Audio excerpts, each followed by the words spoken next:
in 2020, we found out that my dad had sexually molested my sister.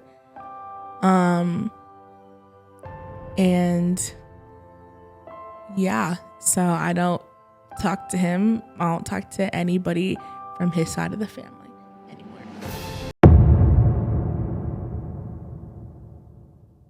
What is up, everyone? My name's Aaron Hass. This is the Love Works podcast.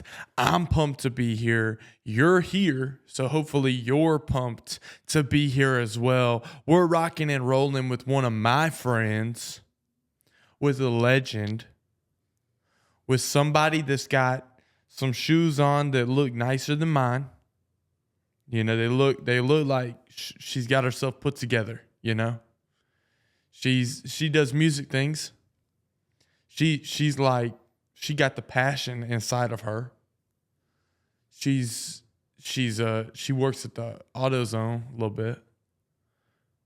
She probably don't like AutoZone. Whenever I go to AutoZone, I don't even like my car because that means something's broke. But she does some really cool things. And she got that sing it again voice, you know? Like you hear her sing and you're like, sing it again. Because that's just nice. And you know, this person right here, she gonna do some big things in life. I'm out here with my friend, Carlee Gibson. What is up? Hi, Aaron. What's up? What's up? What's Hey, up? we're rocking and rolling right now. How are you feeling? I'm so excited to be here. Excited to be here? Mm-hmm. Nice. Why are you excited to be here? What if I told you that I was like interrogated? What if I told you like I'm actually hired by the FBI to like get tea on you? I'd probably cry. But What do you not want the world to hear? Actually, wait. That wouldn't make any sense. I was pretending like I had a mic there. Like if I doubled down on the mics, stupid. Never mind. Whatever. Yeah. What if the FBI heard? They would be like, this is terrifying. I don't know. I feel like I'm pretty innocent. I feel like We'll see about the end of this. You hear that, Mr. FBI? No, it's fine. I don't even know what I'm doing anymore. Man, I'm excited you're here. So tell the world a little bit about yourself, what you do. Just kind of get to know you. wow. Yeah, I work at AutoZone. It's not my favorite, but it's where I'm at right now. I am looking to quit, so very actively looking. I don't know how to change a battery. I don't know how to change wiper blades, or run a code on your car, but I will deliver your parts to your house and your dealerships. So that's cool. Nice. So you drive. Yeah. So you use the thing that is like the number one like branding piece for AutoZone, which is a vehicle. Mm-hmm. Good job. Heck yeah. I'm proud of you. Thank you. All right, so you work at AutoZone, you do music. Yeah. What's your like go-to song? Tell the world a little bit about the type of music you listen to. Oh my gosh. I feel like I listen to a lot of like slow, sad music. Yeah? But like I don't feel like I'm a sad person. I don't know. I just like it. So I don't know. A lot of Gracie Abrams. Yeah, she's good. Phoebe Bridgers.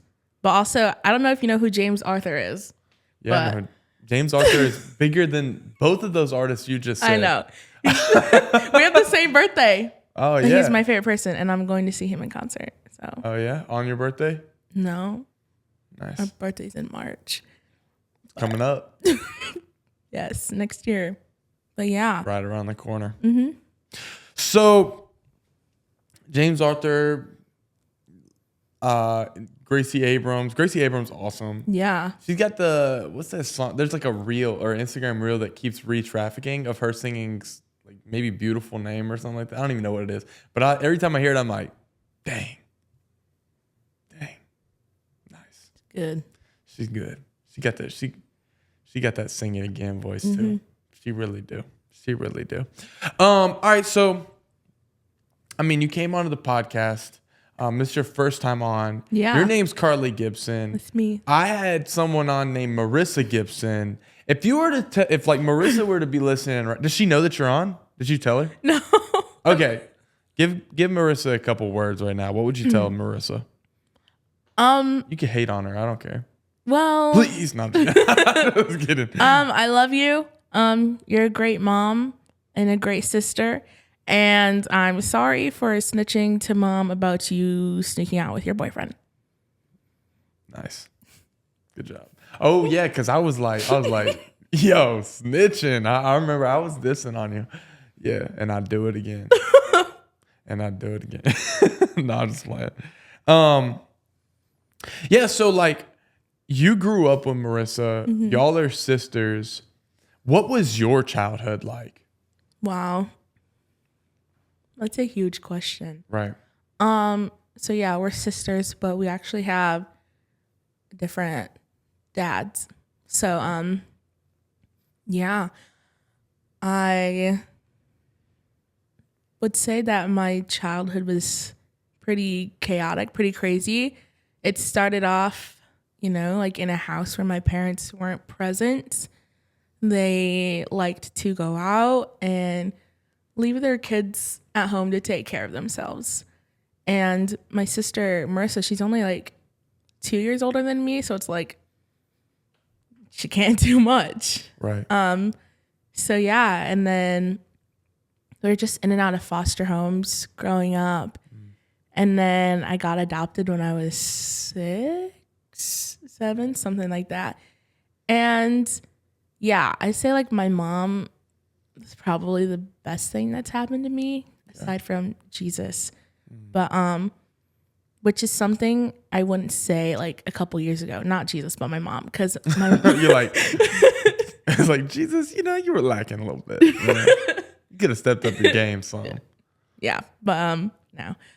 I actually hated my mom. My mom and I had a pretty terrible relationship. And yeah, but I think it's just because we were so much alike. Like we were literally the same person and we couldn't stand it. It's like, no, there needs to be one of us, but there's 2 of us. So it was worse. But yeah, I was a troubled kid. I was bad. I was always grounded. It was my fault. And did you ever have to write sentences? Because I did. I used to have to write whatever. Honestly, I didn't know how to read for a while.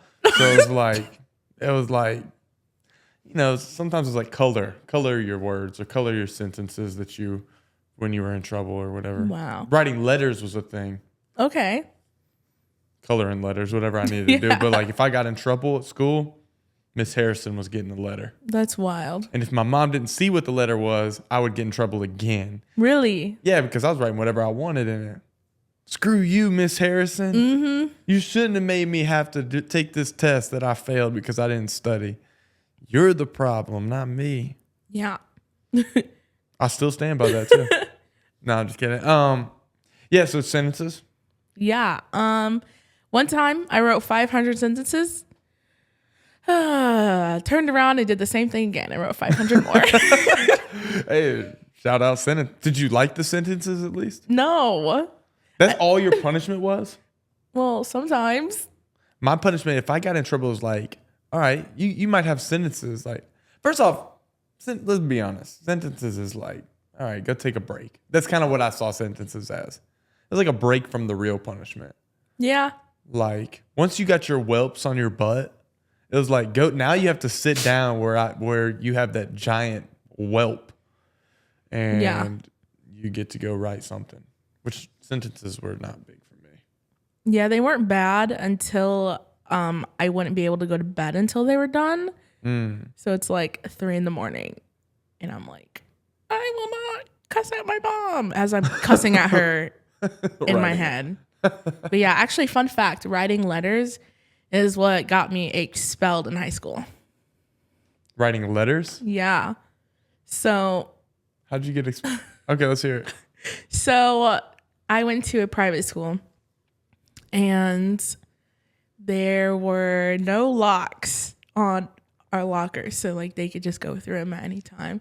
And like note passing and letter writing was something that was like, no, like you can't do it. Okay. So, my ex-boyfriend and I would write, and I don't know why he kept all of them in like this little briefcase in his locker. And I was like dissing the teacher so bad, like F Mrs. Hill, like I can't stand her. Jeez. And I even said a cuss word to her one time. Yeah, they found him and I wasn't allowed back. You got expelled. Expelled. That's the stupidest thing in the world to get expelled. Yeah, my mom took me to Arby's after, and we had milkshakes. Because she was like, "This is the dumbest thing to get expelled from." Yeah. Jeez. This was your boyfriend at the time or ex-boyfriend in general? He was my boyfriend at the time. Jeez. You just kept him? Yeah. It's like, they're gonna go through your locker. They read it? It's like your stuff. They did not care. Okay. All right.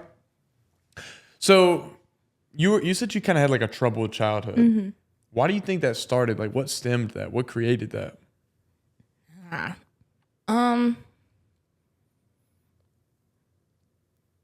Honestly, I think I feel like my mom had it out for me. That's what I think. And is this so you mentioned you were adopted. Mm-hmm. So is this your adopted mother? Yeah. So, okay, great. Yeah. We'll call her Jessica because that's her name. You can just call her mom. Yeah. Okay. Mom. Or whatever you want to call her. Yeah. Mom. Mom, yes. If you're listening, I love you. You're my best friend. But, yeah, I just feel like she had it out for me almost. Mm-hmm. So I feel like a lot of my troubleness was like just like outlash toward her, and like she hates me, so how can I make her life worse almost? Man. So you kind of felt like you had this like tension between your parent, your mother, maybe like a disliking. Did you ever feel like she chose Marissa over you? Yeah. I feel like she also made that known a few times. I'm one of 6 girls. So I feel like people don't know that. Like they only see Marissa and they're like, oh, you have one sister. I'm like, no. My youngest sister is 3 and I'm 21. So oh, she's 3 right now? Mm-hmm. Jeez. Yeah. So yeah, my mom would say that like, hey, I only adopted you because your sisters came with you. Wow. Mm-hmm. That's super heavy too. So now you're in a season of life where like things are starting to go, like they're looking up for you. Yeah. Like you're able to lead in a lot of different ways. Mm-hmm. You're doing the thing you're passionate about, which is music. Do you feel like the things that happened when you were in your childhood, do you feel like that was kind of that kind of sparked like, okay, I'm going to prove myself a little bit. I'm going to show my worth to me. Yeah, for sure. When I would get in trouble, like I would just go in my room if I wasn't writing sentences, and I would just like write in my journal, and like I would make up music, I would make up poems. And my mom, they weren't like, some of them were to Jesus and some of them weren't. And my mom like didn't like that. So she's like, if you're gonna write, like it's gotta be about Jesus. I'm like, fine. But yeah, so I just started like writing and like singing, which growing up, man, I'm really making my mom sound terrible. But her and my sisters would tell me like, stop singing. Like you sound horrible. You suck. And I was like, okay. So like I stopped singing. And then one Easter, they made me sing at church. Come on. And the practices were great. Rehearsals were great. And then Easter Sunday, they played the song in the wrong key. And oh my gosh, I just stopped singing after that because I'm like, this is embarrassing. So because it messed you up. yeah. Okay. And then even now, like my mom and my sisters will play the video. I'm like, turn it off. But yeah, it definitely was a lot of inspiration growing up for like my passion in music writing, because like it turned into just like my conversations with Jesus. Yeah. And I love talking to him. So yeah. That's awesome. So you're in the music world right now. You even in the short time I've been around you, I've like seen and witnessed like intense growth in that. What do you see for the future in yourself within music? Oh my gosh. I don't like to say like I picture myself like blowing up, like going big, but honestly I do.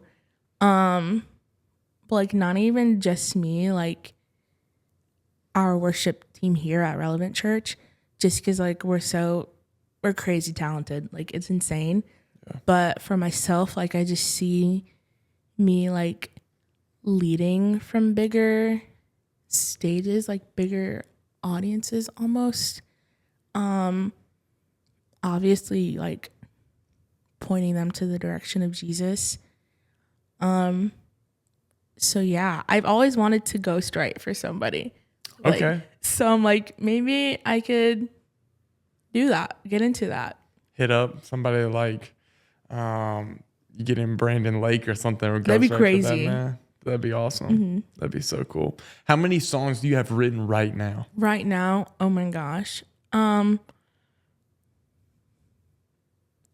want to say I have like not that many. I have like 5. 5 in like my personal music, but for our worship team and our band, I have like 4. Okay. Maybe. Dope. Yeah. Super cool. So, growing up, your childhood was kind of messy. Yeah. What was a mistake you made in your childhood that kind of just plays on repeat in your head? Like, oh shit, I wish I didn't do that. Or like, oh man, if the world heard about this, what are they going to say about me?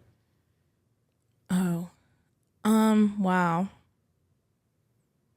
I feel like it was the words I said to my mom and like heated arguments. Yeah, but I feel like it's just like the basic things when you're a child. Like, I hate you. I wish you were my mom. Right. You ruined my life. But there was this is super crazy, and I hope nobody like calls the police, because I promise this was just a dream that I had. But I had a dream that I tried to kill my mom. Okay. Yeah, that I tried to kill her. I'm pretty positive it was a dream. But I told my younger sister, and then she told my mom. And so, but my sister made it sound like it wasn't a dream, like it was real. So I went and lived with my cousins for a few months because my mom was just like, I don't trust you. And so, yeah, I wish I didn't say anything about that, because it was just terrible. Like, yeah. And like during the time I was at my cousin's, like we had family pictures. So like it was a couple months I had seen my mom. So we had family pictures, and it's just like, I didn't even want to be a part of them, because it's like I didn't feel like this was my family. But yeah, I should have kept my mouth shut, because nobody needed to hear about that. Wow. So in those few months that you were actually at your cousin's house, what did that do to your head? It messed me up for real, because I'm like, my mom and I already don't have a relationship. Like, yeah. Now we're never gonna have one, because she's always gonna think that like I tried to kill her, or like I'm sabotaging her almost. But at the same time, like it felt so freeing to be away from her.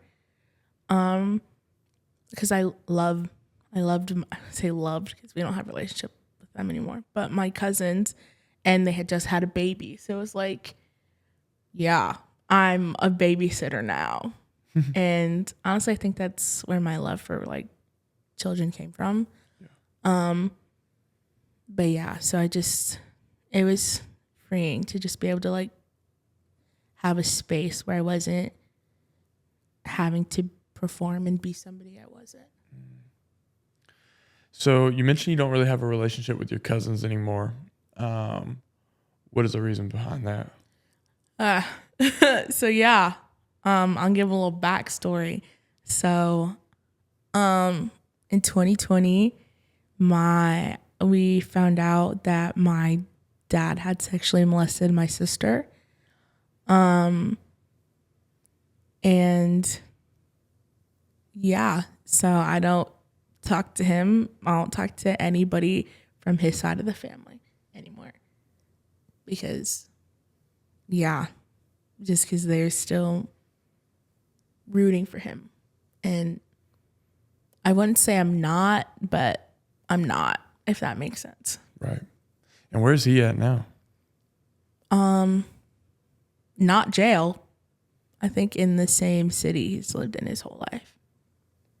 So, yeah, northern Michigan. If you saw him today, you could say anything to him, what would you tell him? Well, I'd probably like start crying.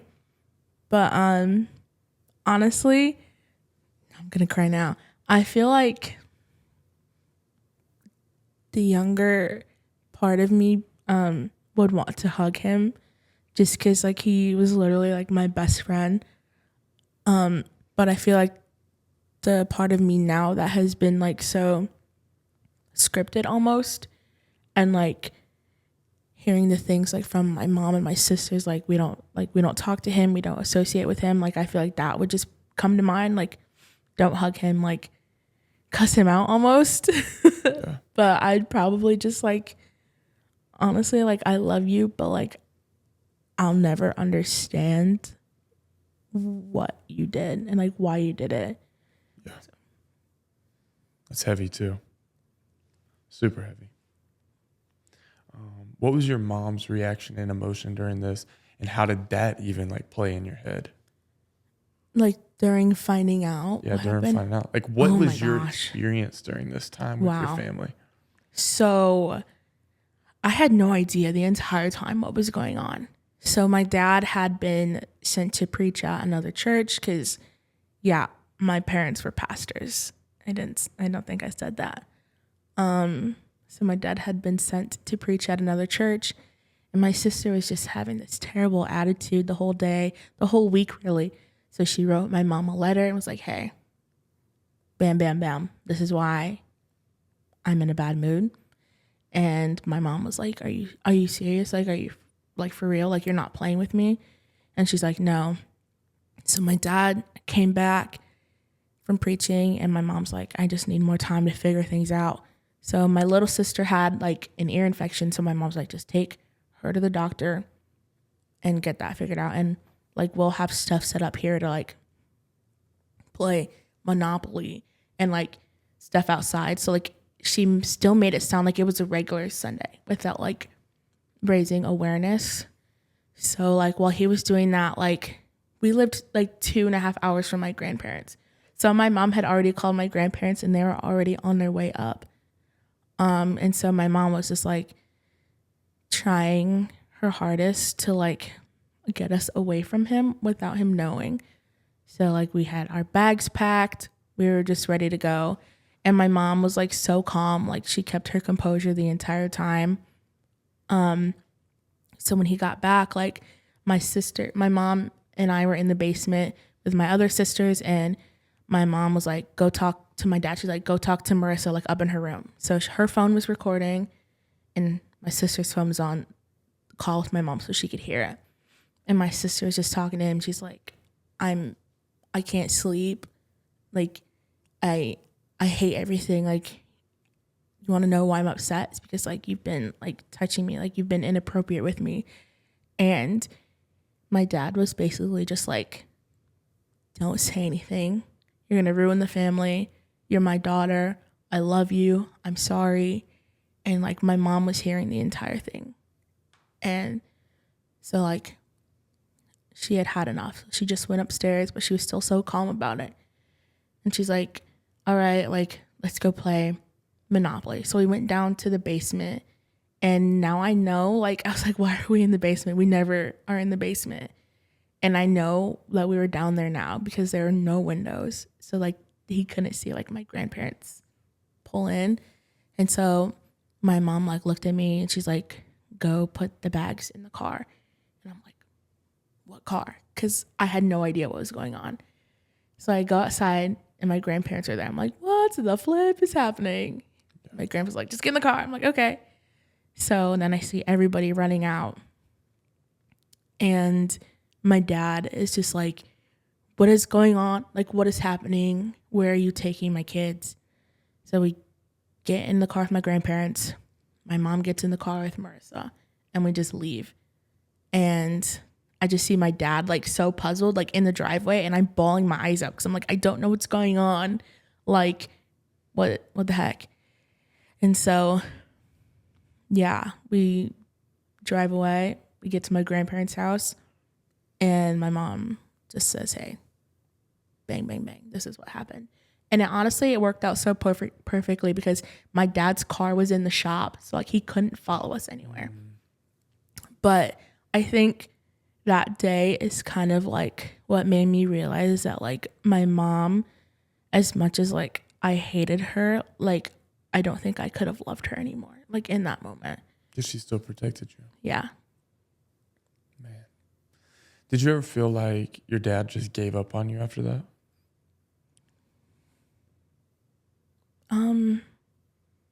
Yes and no.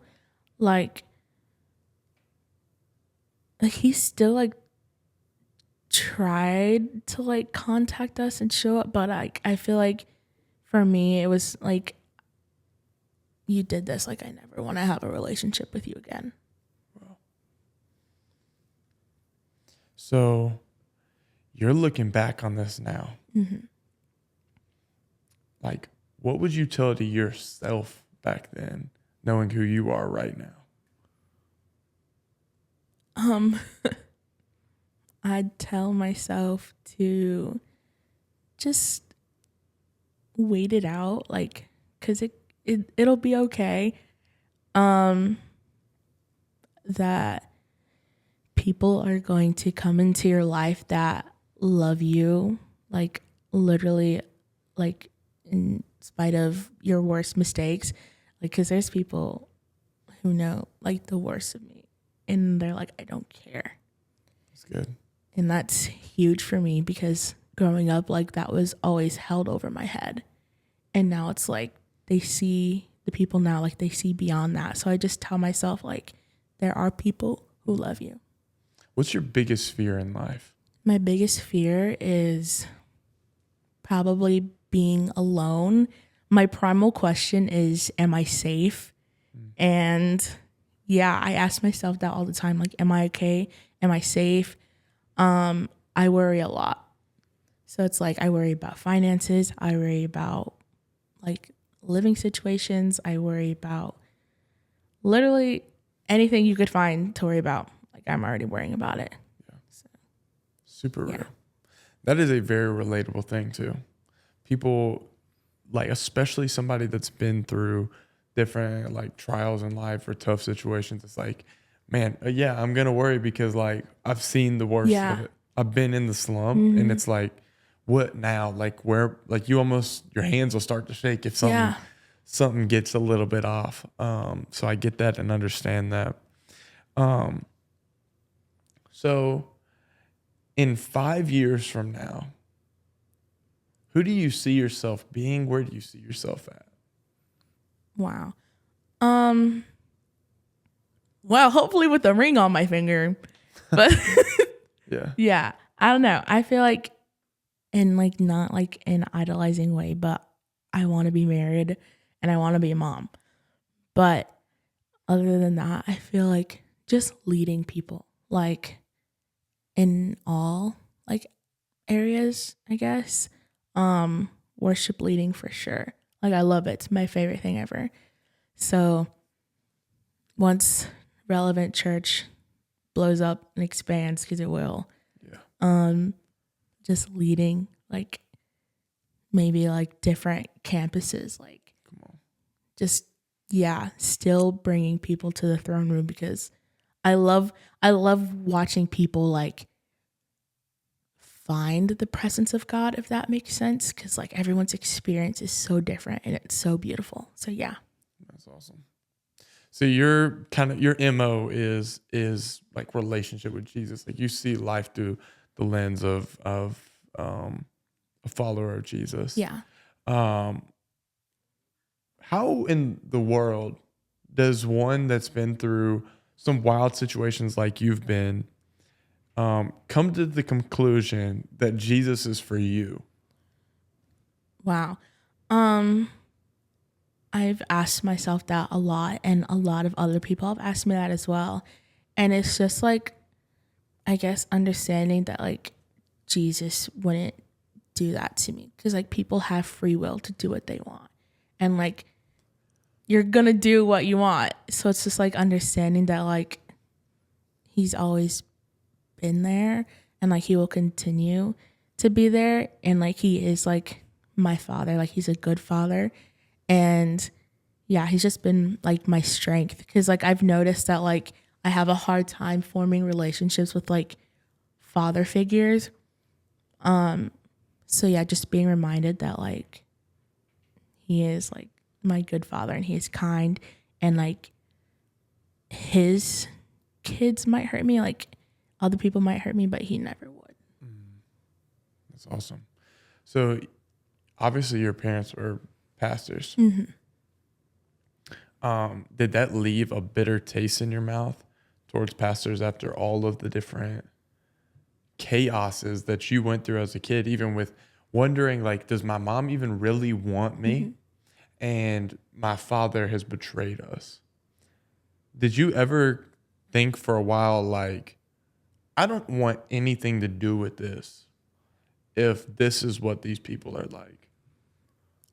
Honestly, I don't think so. Yeah. It's like I saw like all these like pastors and preachers, and I'm like, they're just like, they're people. Like they're gonna make mistakes. And like my freshman year of college, like there was like 2 years where like I didn't go to church. And those were the worst 2 years of my life. Like I literally was like, I can't do this without the church. And so I found a good church with good pastoral leadership. And I'm like, these people are insane and incredible. And they're literally like the hands and feet of Jesus. Come on. And is that Relevant Church? Yeah. Come on. Shout out Relevant Church. Pull up on Sundays. It's great. Yeah. Here in the South Bend area. I love it a bunch, man. I love this place. Like anytime I talk about Relevant Church, I like having people on from Relevant Church just because I love Relevant Church. I've been expanding it some, but like it's just so beautiful to see the heartbeat of all of the people I already cared about, and now like hearing their stories, it's like, oh shoot, like I like you more now. Yeah. Like you're like, I tell everyone, Coyle Kraft is a legend. Insane. Love that man. He was on the podcast, and I love just hearing him talk, and he's just amazing. He's just a beautiful human being. And so if you haven't listened to his episode, check it out. And if you're listening to this episode, finish it and then check it out. And then once you've checked out Cole Cruft's episode, listen to all of them. Yes. So, man, I love Relevant Church because they don't require you to be someone to be here. And that is the most freeing thing in the world. It's like, oh, cool. Yeah, I made a mistake. I got shit-faced last night. I'm so able to be here. It's the greatest thing in the world. And so tell me about your experience of like, okay, like I haven't been in church for 2 years. Why? Why didn't you attend church if you weren't even hurt by it? Yeah, honestly, I really I got a taste of like the college life, like Right. the party scene, and I was like, this is actually kind of nice, or so I thought. Like, Yeah. passed out drunk on a Tuesday. Like, why are you not taking a final right now? Right. But yeah, I don't know. Honestly, I forgot the question. No, you're good. Why? No, it's good. So you got a taste of the college life, and like, why did you have those 2 years basically where you weren't in church? Yeah. I feel like I was definitely trying to be somebody who I wasn't.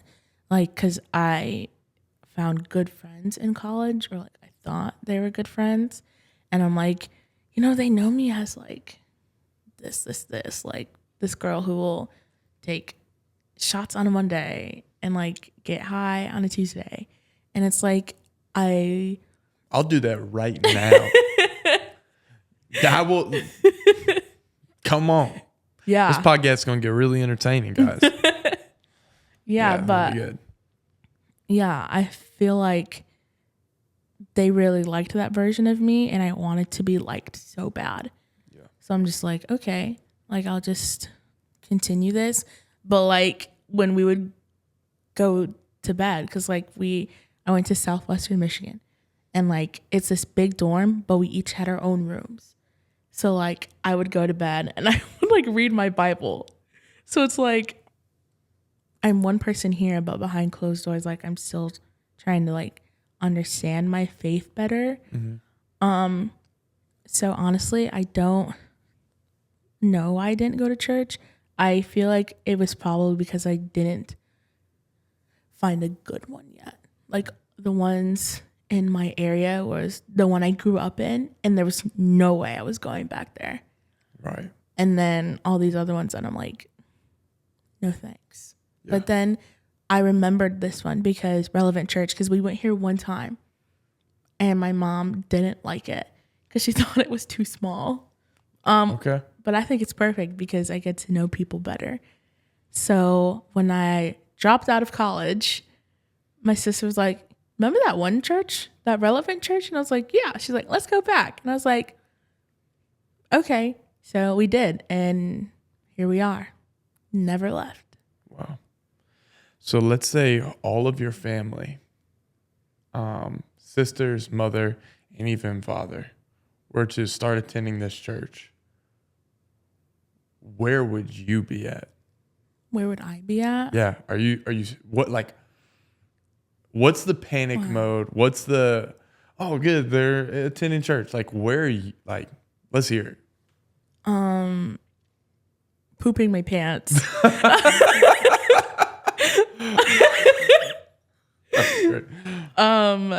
Yeah, but like honestly, everybody needs Jesus. So it's like I can't tell them to like, no, you're not welcome here. Cause like, yeah, I wouldn't leave because this is my home. Come on. Like these people love me. Honestly, I know some people in this church that would have a few choice words for some members of my family. So And they might not keep coming back after those choice words. Like, yeah. So like, I don't know if I want to be here. So I'd let them handle it. But it's like Oh, you're here? Go find Denver real quick. yes, please. Go talk to him real fast. Yeah. I'll make you cry. That's so great. Shout out Denver for real. Yeah. Yeah. No, he would have your back. He would. Yeah. That's awesome. I love that. I'm not gonna stop him. Somebody will. Yeah. I don't have to do nothing. Oh, you're here? Go ahead and go to the cafe real fast. Somebody will meet you. Thanks for showing up. You'll be here for about 8 minutes. The song will start and you'll leave. Yeah. That's so funny. I'm just kidding. No, I think that's awesome. That's a cool heartbeat. So, yeah, I love that. All right, so, what is your like? So you're a creative person. Like, your creative avenue is music. Mm-hmm. What other creative avenues do you express yourself through?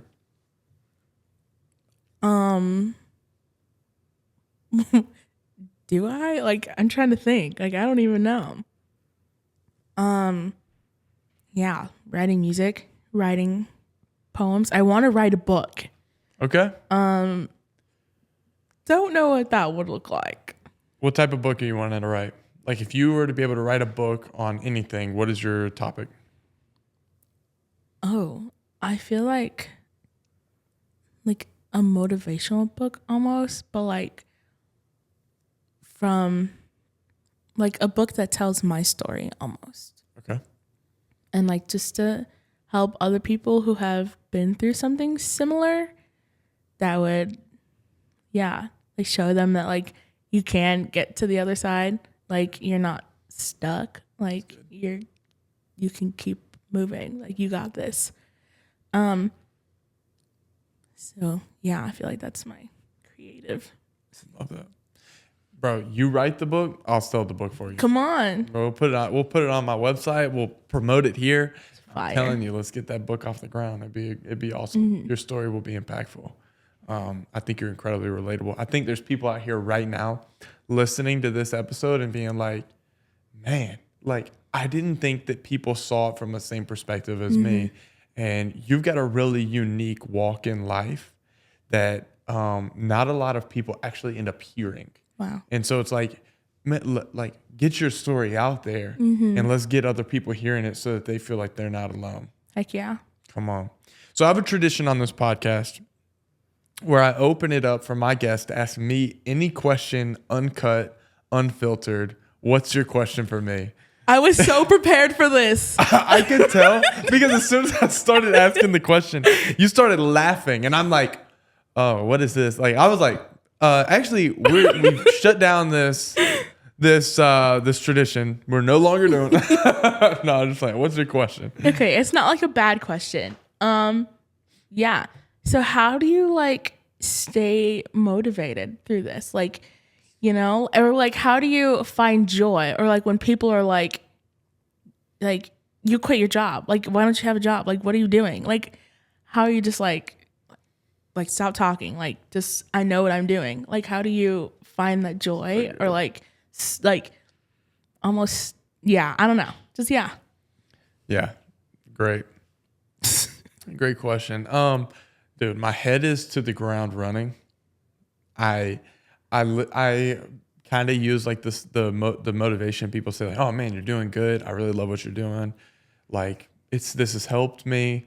Thank you for making this like a thing." I take that and I'm like, man, this is fuel.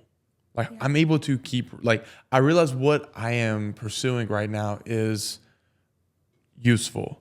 Then you have the people that are like that'll mock you online, right? And I'm like, okay, cool. All publicity is good publicity. So if you want to shit on the podcast, right, go for it because somebody's gonna be like, what?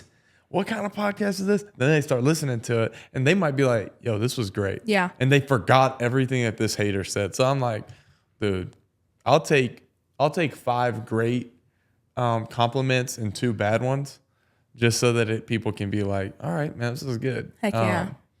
And so I'm like, all right, let's just keep running. I've got family members that kind of are like, yo, you're stupid for this. Mm-hmm.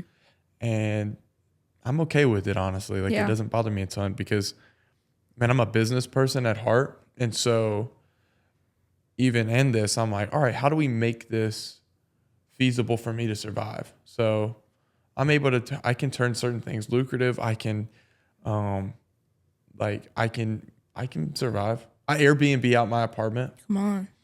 I enjoy it. It's cool. I had a guy on from Airbnb, Vernon Tucker, super cool guy. I was wearing his socks yesterday because he gave me some of his merch. Thank you. Come on. And so, like, he does fashion, not because he was just like, here's some of my old socks. You can have them. No, but he was a cool guy. So, dude, there's just motivation all in that. So, like, I'm able to just be like, yeah, I'm gonna keep going. I'm gonna keep doing this. I'm one step closer. Every time there's another subscriber on YouTube, I'm like, man, all right, we're one step closer to the goal. One step closer, like we're getting there. And even if we don't reach the goals within the deadlines I'm hoping for, I'm like, yo, we made it this far. And so I tell everyone this too. I'm like, if I can get past this month, I'm good. If I can get past this month, I'm good. Or if I can get past today, I know I'll make it. Yeah. And so it's like, I'm playing it day by day. I'm like, people are like, Rinse do it on the first. I'm like, yeah. But if I can get to the first, we're cooking. Yeah. And so you do whatever you can. Sometimes I DoorDash to try and get a little extra income, Airbnb to get a little extra income. I sold an old microphone that I haven't used since I was like 18 years old. Wow. And I just put it up online and I put gas in my car with it. I'm like, cool. All right, we're going to keep going. You cut out the unnecessary and you just have fun with it, man. I would much rather struggle and enjoy the thing I'm doing and hope and believe that it's going to get to where I think it will get, and then stay in the stuck 9-to-5 life that everybody else is in. That they're like, man, I wish I would have gotten out of this. I wish I would have tried it. So I'm like, let's just keep rolling. Yeah. Let's keep rolling.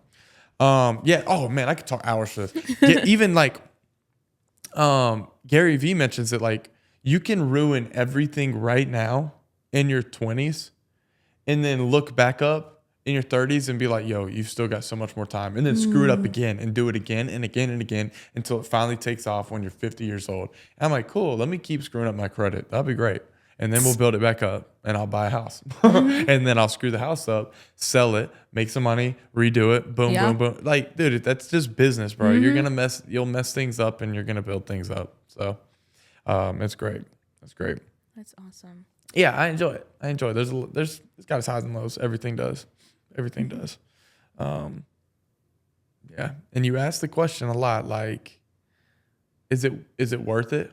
But also you got to change it sometimes to like, when this works out. So even for the people listening, this is a teaching thing. When this, you can't just say like, I don't know if it's going to happen. I don't know if it's going to work, because you're already allowing yourself to be defeated. The moment you start saying, when this works out, when I become the billionaire, when my music takes off and we're hitting #1 on the platforms, we're going to be like, I'm going to be out with my friends and we're going to celebrate together. Like, you got to just start filling in the blanks. Like, when this works out, I will. When this happens, I will. When we reach that goal, I will. Stop defeating yourself before you even start the race. Anyway. Awesome. Yeah. So good. Yeah. I just wanted to like affirm you real quick and just tell you like, you're doing awesome. Like, this is so cool. And just thank you for like, allowing people's stories to be heard. Man, thank you for that. That's encouraging to me. I love it. I simply love it. It's the greatest thing in the world. It's a gift to me. Seriously. So thank you for that. Yeah. Means a lot. All right. So if you were to tell the world anything, you could teach them anything. Like, this is the Carlee Gibson nugget of truth. What are you going to tell the world? I want to tell the world that Dino Nuggets are better than the regular ones. Did you think through this too? No. Because this feels like something that was predetermined. No, it actually wasn't. That was just off the dome. But in all seriousness, nope, that's the only one you get. Nothing else. All right, lips are sealed. No, you got it. Yeah, it's just super simple. Like, you're actually gonna be okay. Like, it might suck butt right now, but it won't always. And just breathe, because it's not that serious. Yeah. And I love you. So yeah. Come on. What is the demographic of people that you feel like you relate most to? Like, even down to like, maybe this is the stores they shop at, or like this is the type of thing they enjoy doing, life experiences, anything. Oh my goodness. Honestly, I feel like just young people trying to figure out who they are. People trying to figure out who they are? Yeah, if that makes sense. Makes sense. Makes sense. So maybe even the questioning person. Yeah. A lot of questioning people out there. It's good. Any closing thoughts for the podcast? No, this was so fun. Yeah, just subscribe because it just gets gooder and gooder. Come on. Shout out that. Shout out subscribe. Shout out gooder and gooder. I Shout just out subscribed Loveworks. today. She did. And I was like, thank you. Yeah, so that's good. I literally made a post 2 seconds before you subscribed too. Wow. Yeah, so boom. Boom. We post content very regularly. So hit that subscribe button. Follow us on Instagram at LoveWorksMVT. If you're listening on Spotify or something, you can look up on YouTube at LoveWorksMVT will pop up, or LoveWorks Podcast will pop up. If you look up LoveWorks will also pop up, but you'll tap on a reel, boom, it'll send you straight to the platform. So just keep searching us up. Let's get us up at the top of the search engine search bar, and we're going to be on our road to number 1. Hit that subscribe button because we're trying to hit 1,000 subscribers by the end of the month. Heck yeah. And I believe we'll do it. We're getting there. We're close. We've already gained subscribers. Like we were sitting at like 12 subscribers this month, and boom, now we're at 217. So like that's unheard of. And we're gonna hit that 1,000 mark. We're close. We're running low on time, but hey, we're gonna make it. And so let's get it going. Carlee Gibson, thank you for coming on. Shout out your family. Shout out you. Shout out Relevant Worship. Shout out this energy drink that's not sponsored. And actually, I don't have a bag right now. I'm gonna ask for a sponsorship from a company. I'm just gonna ask. I'm gonna ask it. There's a gummy brand out there, and I'm gonna be honest with you because I love gummies, right? And I am about to literally pigeonhole myself on this one. And this is the worst PR thing I could possibly do. But I'm going to pigeonhole myself. There is one brand of gummies I will only eat from now on. And that is Peelers. They have the greatest gummies in the world. They are so good. They're delicious. And I want you to sponsor me. I'm begging you.